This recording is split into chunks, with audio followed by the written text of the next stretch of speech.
بہت غور سے سنیے گا، شاید کہ آپ کی سمجھ میں بات آ جائے۔ وَمِنْ آیَاتِهِ، اس کی نشانیوں میں سے کیا نشانی ہے؟ ان خلق لکم من انفسکم ازواجا،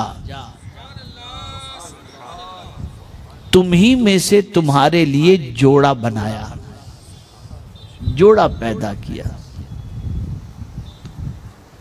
آپ اندازہ لگائیے،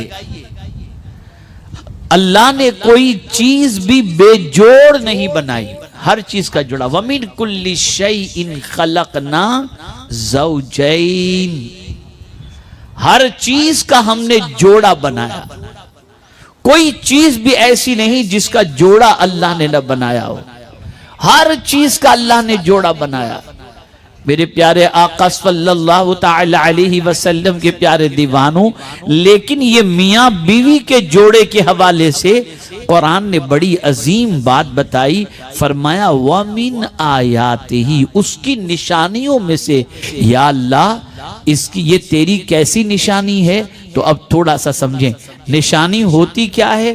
نشانی سے منزل کا پتہ چلتا ہے، نشانی سے منزل کی معرفت نصیب ہوتی ہے۔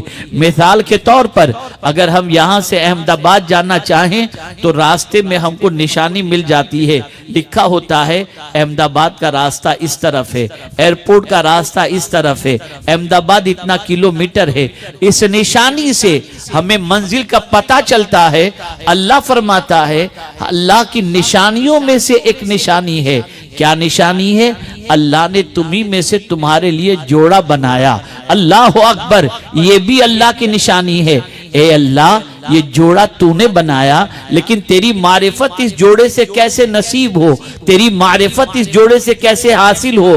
تو فرمایا ان خلق لکم من انفسکم ازواجا لتسکنوا الیہا، تاکہ تم اس سے جو ہے سکون حاصل کرو۔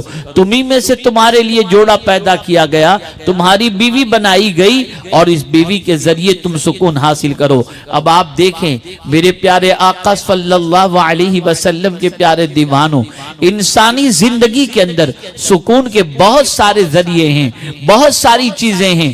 ذکر کے ذریعے اللہ عز و جل کے ذکر کے ذریعے انسان کو سکون حاصل ہوتا ہے، تلاوت قرآن مقدس کے ذریعے انسان کو سکون حاصل ہوتا ہے، درود شریف کے ذریعے انسان کو سکون حاصل ہوتا ہے، خانہ کعبہ کے طواف کے ذریعے انسان کو سکون حاصل ہوتا ہے، گنبد خضرا کی زیارت کے ذریعے انسان کو سکون حاصل ہوتا ہے۔ لیکن یہاں پر پروردگار نے بیوی کو بھی سکون کا ذریعہ عطا فرمایا۔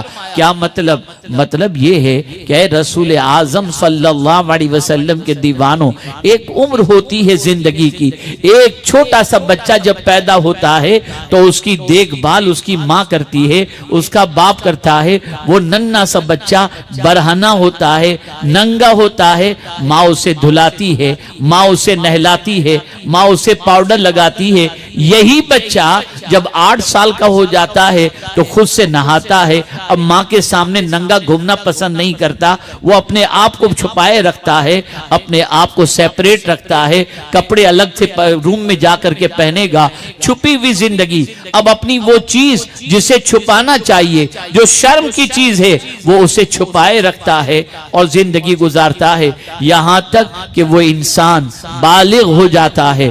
بالغ ہو جانے کے بعد اس کے اندر خواہش جنم لینا شروع کر دیتی ہے، اور جب وہ خواہش جنم لیتی ہے تو اب وہ چاہتا ہے کہ جس چیز کو ماں سے چھپائے رکھا تھا اور جس چیز کے ذریعے وہ پردہ کیا کرتا تھا، اب اپنی خواہش کی تکمیل کے لیے اسے کوئی نہ کوئی تو سبیل ہونی چاہیے جس کے سامنے اپنے پورے وجود کو ظاہر کر دے۔ یہاں ایک بڑی پتے کی بات عطا کرتا ہوں، میاں بیوی کا رشتہ بڑا عظیم رشتہ ہے۔ بتاؤں آپ کو، اس میں سوتیلے کے بعد معاملہ ہی نہیں ہے۔ باپ سوتیلا ہو سکتا ہے، ماں سوتیلی ہو سکتی ہے، لیکن کبھی آپ نے نہیں سنا ہوگا کہ بیوی بھی سوتیلی ہے اور شوہر بھی سوتیلا ہے۔ وہ ہے ہی نہیں۔ یہ پیور رشتہ ہے، یہ پیور رشتہ ہے، یہاں کوئی سوتیلے والی بات ہے ہی نہیں۔ اے رسول اعظم صلی اللہ تعالی علیہ وسلم کے دیوانوں، اور پھر کمال کی بات ہے جس جگہ پر اللہ نے سکون کا سارا سامان رکھا، توجہ چاہوں گا، جس جگہ پر اللہ نے سارا سکون کا سامان رکھا وہیں پر اس نے میاں بیوی کا رشتہ قائم فرما کر فرمایا کہ بیوی میں اللہ نے سکون رکھا ہے۔ جنت سکون کی جگہ، جنت سے زیادہ سکون کی جگہ اور کون سی ہو سکتی ہے؟